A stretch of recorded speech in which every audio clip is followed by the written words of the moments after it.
Ngayon, simulan ko ang aking tutorial sa paano ma-fix ang notification sa WideDoor 7. Una sa lahat, kailangan nyo munang i-download ang WinSCP. Ito makita dito sa download na site na to. Install nyo lang siya. Tapos i-minimize natin. Ito na siya. Pag in-open naman natin, ito na rin. Ayan na.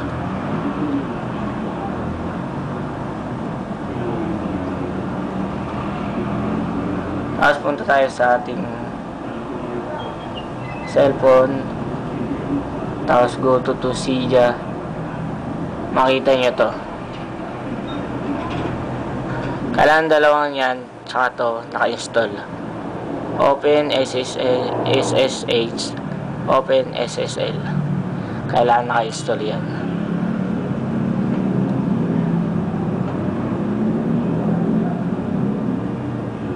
Tapos pag-connect ng IP address, lalagay natin to. Yan, nakita nyo, 192.168.1.149. Type ko na dito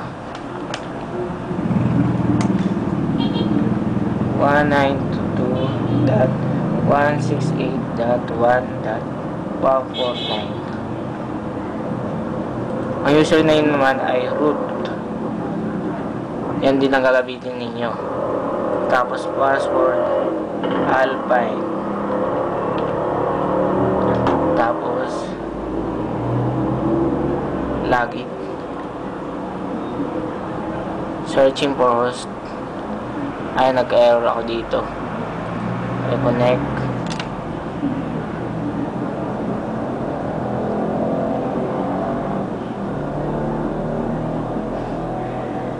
On muna natin yung wifi. Naka-off pala. Reconnect. Ayun na. Connect na siya. Click yes. Tapos dito makita nyo, punta kayo sa bar. Tapos key change.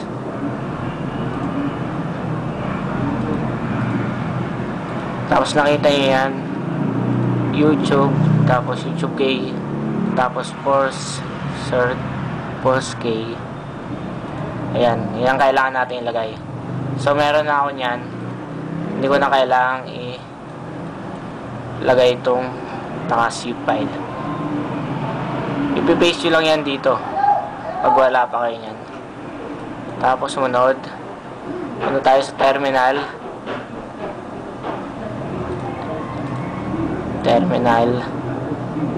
Ayan na, punta tayo dyan.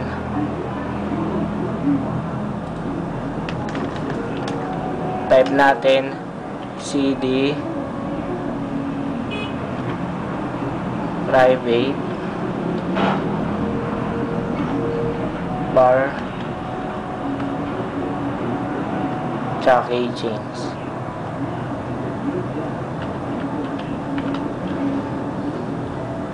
Click execute.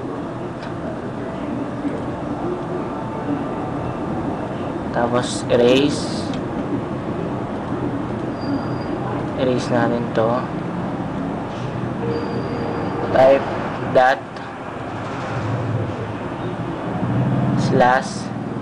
/inject.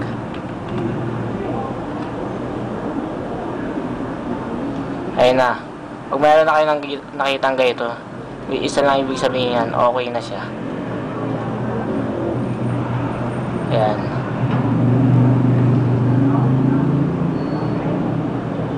Para ma-sure natin na